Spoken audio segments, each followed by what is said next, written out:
my life, I met such wonderful people with such joy, such passion. And I'm so happy that I can tell you that life is beautiful. And so are you, because there'll never be another you or you or you. You're one of a kind, diamond. No one can ever replace you if you leave this room. I'm so, so happy to see young people, because you are the future. You are the ambassador for peace. And I think God was so beautifully chosen me to be here with you, because people don't come to me. They're sent to me. You know, you have to be old to be young. I'm very careful who's going to get my anger. I'm very careful to let you know that if you're angry, you're giving your power away. Take back your power. Don't fight with people. Just say thank you for your opinion, because in the English language, when people are angry, they're going to say, you are the stupid one, and you. But you say to yourself, the more they talk, the more relaxed I become. I'm going to show you in a few minutes that we have how you can walk out of here knowing that you can have a new beginning, not going home, not going back, but you give birth to the you that was meant to be free. So with those few minutes, I'm yours. And I decided we're going to have a dialogue rather than me talking. And that's an incredible, incredible responsibility, right? You can tell we've been friends for a long time, right? You told me you were the Jewish grandmother of the world. I'm the grandma. Not only I am a grandma, I am a great grandma.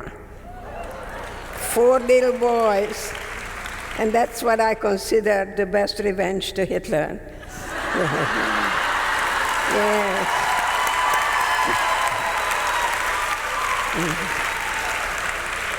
So let's go back. Let's go back a little bit. You are a transformer, and you've been transformed in your life. And share with us what you can about your earlier experiences, because it's interesting, as we've been talking, when we speak of the Holocaust, there are people who are like, and then there are people who are, what is that? Mm-hmm. Interesting today, right? That many years. So tell us a little bit about your experience. Unfortunately, we have genocide as we speak, but never in the history of mankind such a scientific and systematic annihilation of people existed. So unfortunately, it's not comparable. But what is important to say, that we hope that your children and you yourself are taught in school not what to think, but how to think. So hatred is with us, but 15 highly educated people celebrated that now they have a scientific way of putting 30,000 Jews in an oven in one day. And that's the final solution that I'm part of. I was taken to Auschwitz May 1944. And I had a boyfriend who told me I have beautiful eyes and beautiful hands. And I remember I would go to everyone and say, tell me about my hands, tell me about my eyes. Because I said to myself, if I survive today, then tomorrow I'll be free. Even though I was told every day I'm never going to get out of here alive. So what I'd like to tell you today in those few minutes, that Auschwitz was a place like a schoolroom that I learned how not to react, but how to respond.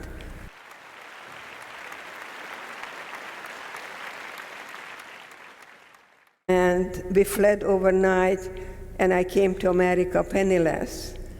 I didn't have $6 to get off the boat, and I didn't speak a word of English.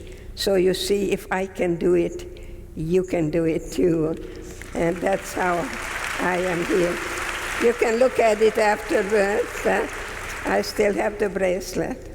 You know, I believe in justice, but I also know that I was very suicidal after I was liberated. I was in a cast with my back broken. I had typhoid fever and so on. So when I got up in the morning, I didn't say what. I said, what for? And I didn't have any meaning in my life. I had nothing to get up for. And I wanted to kill myself. And in some ways, I want to think that God told me that if you die, you're going to be a coward. But if you live, I like you to be for something. And today, I'm a member of, hopefully, a whole world of people who want to have world peace.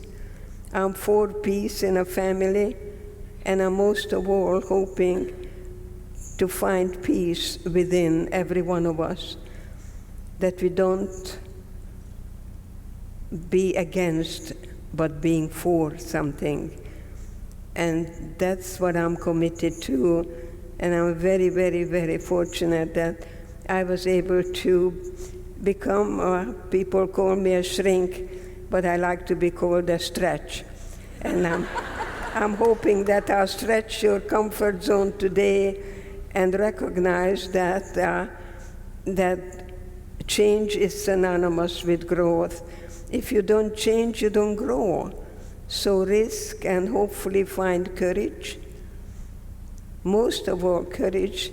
And the other thing that helped me to survive more than anything else is my curiosity. I always wanted to know what's going to happen next.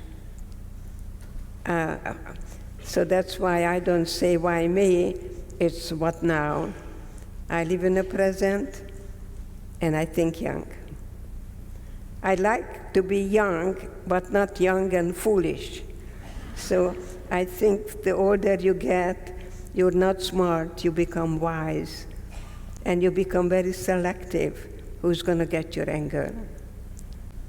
But you got to go through the valley of the shadow of death and not to camp there or set up household there. And that's the story many times of a chronic victim. They will always find a victimizer. And in psychology, we call it the negative self-fulfilling prophecy. When you use words like always, I always do that, I never will have that, I always, you know, and you don't realize that these are dead-end words, they are absolutistic words.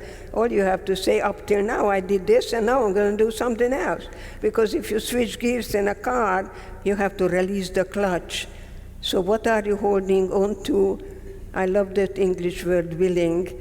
You got to be willing, as I am honoring you, that you're willing to come here and have this conference, and next year another conference, and I'll come next year another conference. You will? Oh my goodness! I'll do the high kick again, and we'll do it again, yes. Whatever you practice, you become better at it. Thank you for bringing up, because Dr. Mengele also gave me a piece of bread, and when I was already in the death march, and I was going to be shot, the girls that I shared the bread with, I still want to cry when I say that to you, they came and they formed a chair with their arm and they carried me so I wouldn't die. Isn't that amazing? That the worst, brings out the best in us. The worst can bring out the best in us. I don't know how to tell you that it carried with me over and over again. I graduated with honors, and I never showed up for my graduation because I said to myself, they are not here, and I am alive. I think the hardest thing is to forgive yourself, self-forgiveness. And I cannot tell you that's what I'm saying, I didn't get over it. I came to terms with it. I call it my cherished wound. Somebody was interviewing me on the TV. You can listen to, I don't know, TV or radio.